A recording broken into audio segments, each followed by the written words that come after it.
Шәкен аға, егер қиыншылық болмаса, көзін үлкен бір орталыққа барып көрсетіп, түскен ақтың шамасын, яғни биіктігін, көлемін анықтаса дұрыс болар еді.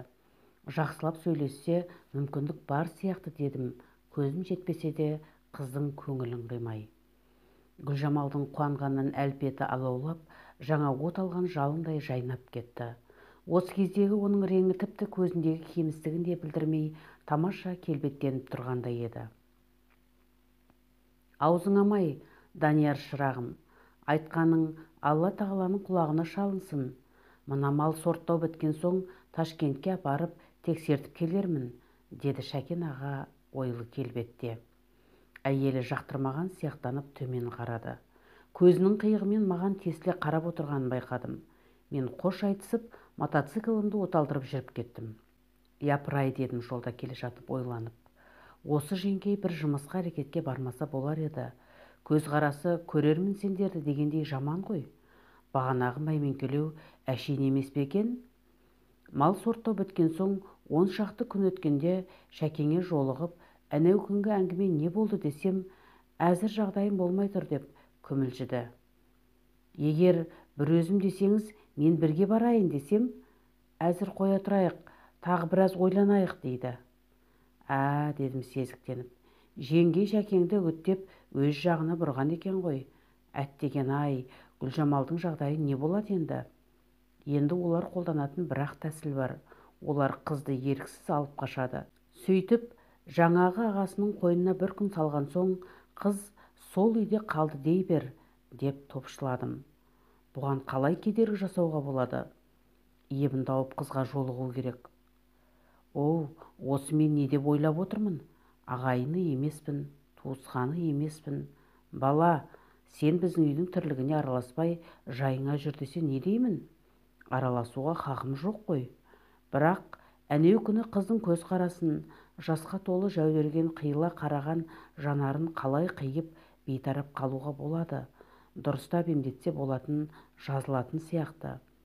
Енді бұл қызды өзінен 23 жас үлкен балал шағалы кісіге еріксіз қосудан қалай құтқарып қалуға болады деген оймен әртүрлі жоспар құра бастадым. Қалай да құтқару керек.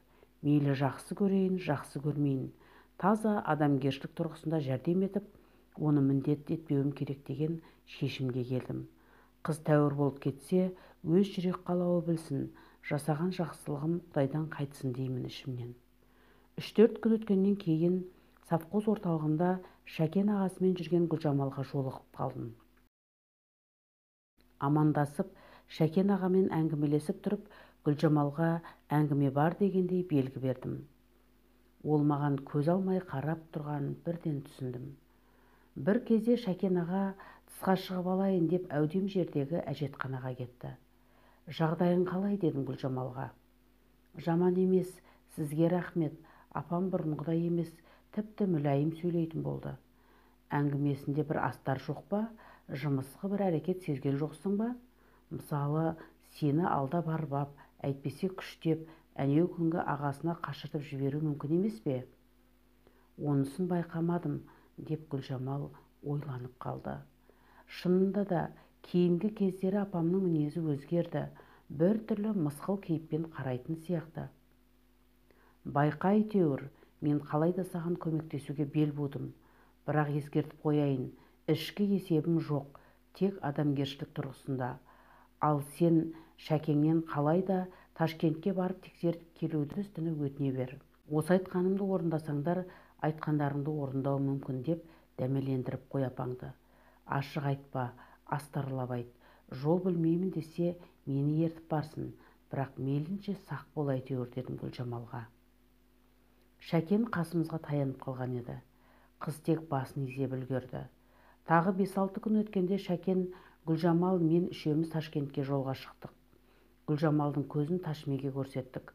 Офтальмолог, яғни көз дәрігері әбден тексеріп көріп, анализдерін алып суретке түсіріп дегендей барлық керекті мәліметті жинап болып, қызды тысқа шығарып жіберді де, бала кезінде пайда болып әбден орнығып алған. Операция жасауға болады, тек шетел мемлекеттерінде. Біздің бұған әзір шамамыз жетер жетпесіне көзім жетпейді. деді қағаздарды маған беріп тұрып. Шәкенге шыға тұрыңыз деп ымдадым да, әрекет жасап көрсеңіз қайтеді, бізден қажетті нәрсеге аянып қалмас едік, дедім жай сөйлеп. Тәуекел етсеңіз болмай ма? Оның нәтижесі жақсы болатынына толық сенімді емеспін, сондықтан тәуекел ете алмаймын. Айтқаныңа түсініп тұрмын. Әп-әдемі қыз екен. Мынандай жағдай жас қыз үшін аянышты әрине.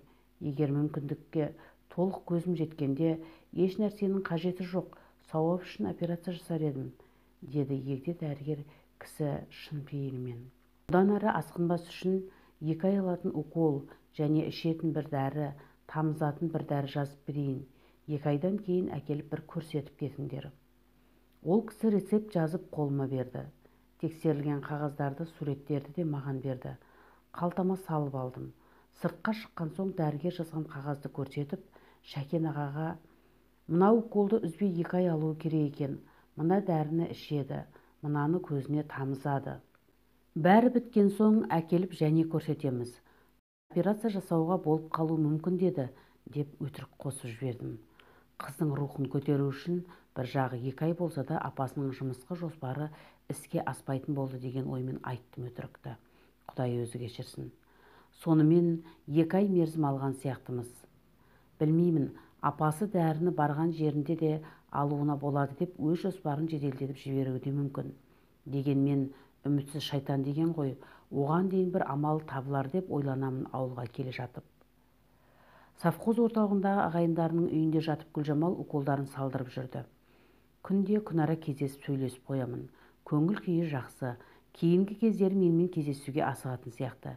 Бір күн келмей қалсам, кеше неге келмедіңіз? Мен сізді әбден күттім, дейтін болды. Жұмыс қой, қол тимейді деп желеулетемін. Ол бала құсап біраз бұртияды да, артынша ашық-жарқын сөйлесіп көңілденеді. Әр кезде, әр жерде кездесуге тырысамыз. Ауылды жер әңгіме жатпайды, өсек етуі мүмкін. Нені өсек етуі мүмкін деймін тағы ойланып. Сөз салып қырындап жүрсем мақұл. Әшейін 5-10 минут сөйлесіп жағдай білгенде тұрған не бар? Жатқан үйі мал дәріханасының жанында, дүкендер қатарына жақын, гаражға да тиіп тұр. Бұл жерлерде мен шаруама байланысты күнде боламын. Сонда да сақтық керек деймін, ішімнен жанынан өткен адамдарға ұрлана көз тастап. Бір күні басым қатты ауырып жатып қалдым. Бұл өзі кейінгі 1-2 жылдан бері пайда болған еді. Қазақи атауы сақина дейді. Ғылыми тілде мигрен дейме, әйтеуір аты көп. 2 күн тыныш қимылдамай жатып терлесең қайтады.